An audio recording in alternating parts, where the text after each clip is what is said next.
Hello friends, knowledge versatile welcomes you. Would rather. Would rather বাক্যে কিভাবে প্রয়োগ করতে হয় আমরা সেটা নিয়ে আলোচনা করছি।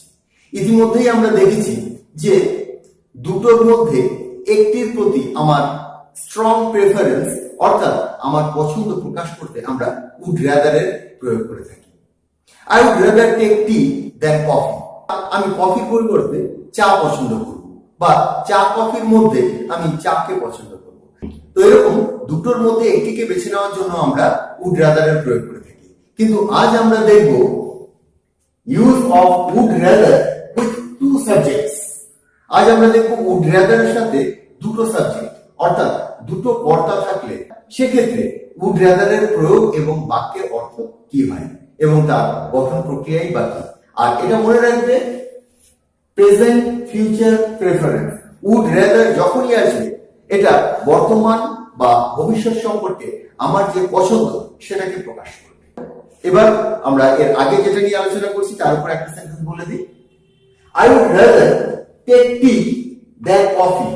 এখানে আমার দুটো জিনিস আছে, একটা টি একটা কফি।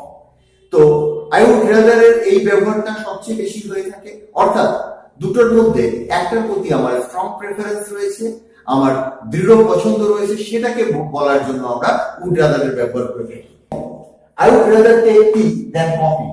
আমি কফির পরিবর্তে বরং চা নেব। আমি কফির পরিবর্তে বরং চা নেব অর্থাৎ আমি কফি খাবো না, আমি চা খাবো।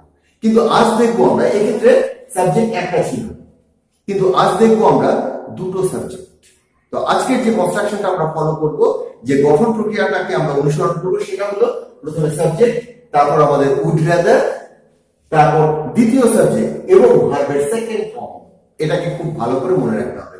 যদিও আমি বলছি প্রেজেন্ট এবং ফিউচার প্রেফারেন্স, তবুও তোমাদের মনে রাখতে হবে এটা সাবজেক্টিভ মুড এবং এক্ষেত্রে আমরা ভার্বের সেকেন্ড ফর্মকে ইউজ করব।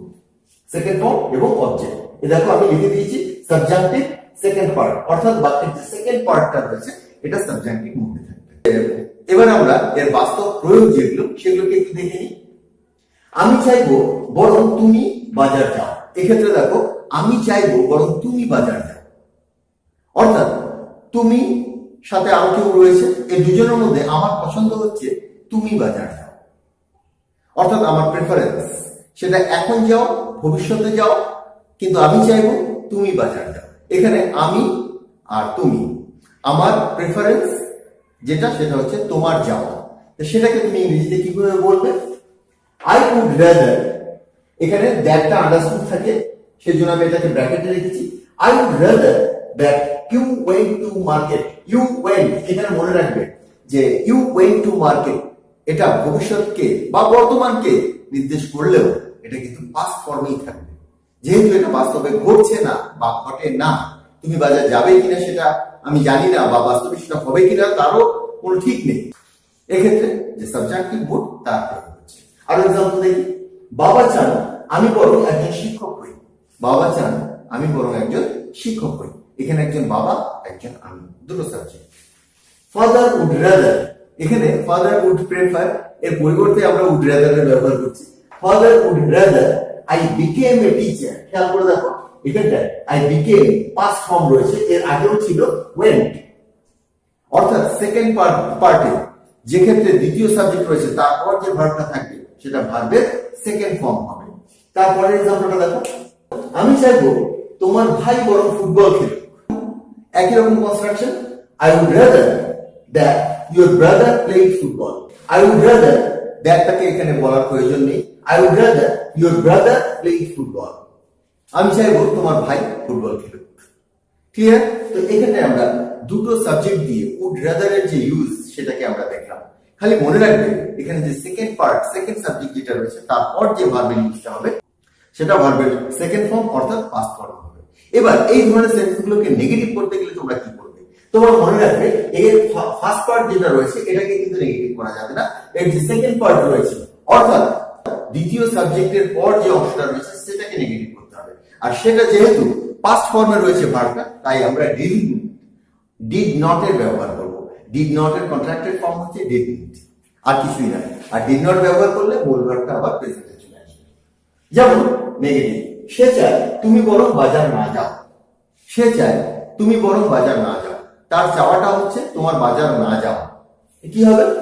হি উড রাদার ইউ ডিডন্ট, এটা হচ্ছে did not, you didn't go to market. দ্বিতীয় পার্টটা পাস্টে রয়েছে, সে চায় তুমি বরং বাজার না যাও। He would rather you didn't go to market. He would rather you didn't go to market. Next এক্সাম্পলটা দেখো, আমি চাইবো তুমি বরং চা না খাও। তুমি অনেক কিছু খাচ্ছ বা অনেক কিছু খাচ্ছ না, কিন্তু আমি চাইবো তুমি চা না খাও। অর্থাৎ গরম পড়েছে, তুমি চা না খাও, আমি চাইবো, এটা আমার প্রেফারেন্স। আমি চাইবো তুমি বরং চা না খাও। I would rather you didn't take tea. তুমি ভবিষ্যতে চা খাবে না, কিন্তু এটা আমি বলছি ডিডন্ট দিয়ে। I would rather you didn't take tea. তো তোমরা ডবল সাবজেক্টের সাথে উড রাদারের ইউজটা দেখলে খুব একটা কঠিন নয়, কিন্তু বারবার না দেখলে ভুলে যাওয়ার সম্ভাবনা রয়েছে। তো আজকের আলোচনাটা আমি এখানেই শেষ করছি। পরবর্তী আলোচনায় আবার যোগ দেবো। উড রাদারের আরো পার্ট রয়েছে, সেগুলোকে নিয়ে আমরা আলোচনা করবো। আমার পূর্ববর্তী ভিডিওর কিছু লিঙ্ক তোমরা নিচে ডেসক্রিপশনে পেয়ে যাবে, সেগুলোকে দেখে নিও। And if you like the video, hit bye. Thanks for watching.